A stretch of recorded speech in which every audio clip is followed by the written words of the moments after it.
حزقیل 45واں باب۔ اور جب تم زمین کو کرہ ڈال کر میراث کے لیے تقسیم کرو تو اس کا ایک مقدس حصہ خداوند کے حضور ہدیہ دینا۔ اس کی لمبائی 25,000 اور چوڑائی 10,000 ہوگی، اور وہ اپنے ارد گرد کی تمام حدود میں مقدس ہوگا۔ اس میں سے ایک قطع جس کی لمبائی 500 اور چوڑائی 500، جو چاروں طرف برابر ہے، مقدس کے لیے ہوگا، اور اس کے احاطہ کے لیے چاروں طرف 50-50 ہاتھ کی چوڑائی ہوگی۔ اور تو اس پیمائش کی 25,000 کی لمبائی اور 10,000 کی چوڑائی ناپے گا، اور اس میں مقدس ہوگا جو نہایت پاک ہے۔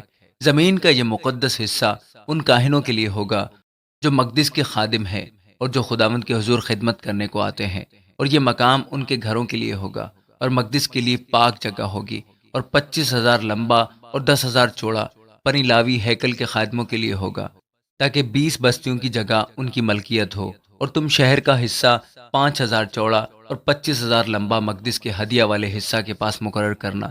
یہ تمام بنی اسرائیل کے لیے ہوگا، اور مقدس ہدیہ والے حصہ کی اور شہر کے حصہ کی دونوں طرف مقدس ہدیہ والے حصہ کے مقابل اور شہر کے حصہ کے مقابل مغربی گوشہ مغرب کی طرف اور مشرقی گوشہ مشرق کی طرف فرمان روا کے لیے ہوگا، اور لمبائی میں مغربی سرحد سے مشرقی سرحد تک ان حصوں میں سے ایک کے مقابل ہوگا۔ اسرائیل کے درمیان زمین میں سے اس کا یہی حصہ ہوگا، اور میرے عمرہ پھر میرے لوگوں پر ستم نہ کریں گے، اور زمین کو بنی اسرائیل میں ان کے قبائل کے مطابق تقسیم کریں گے۔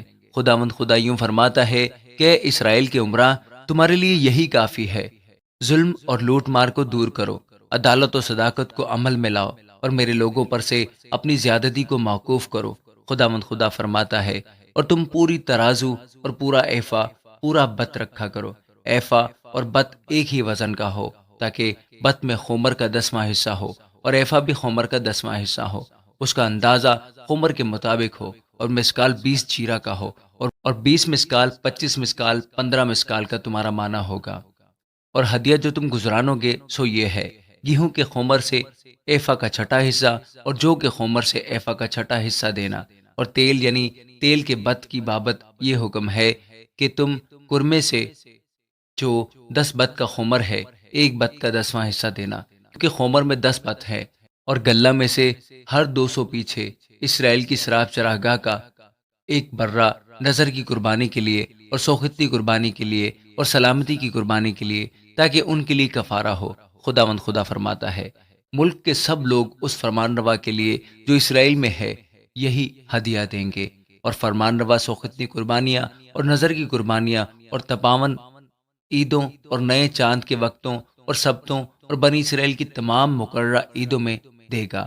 وہ خطا کی قربانی اور نظر کی قربانی اور سوختنی قربانی اور سلامتی کی قربانیاں بنی اسرائیل کے کفارہ کے لیے تیار کرے گا۔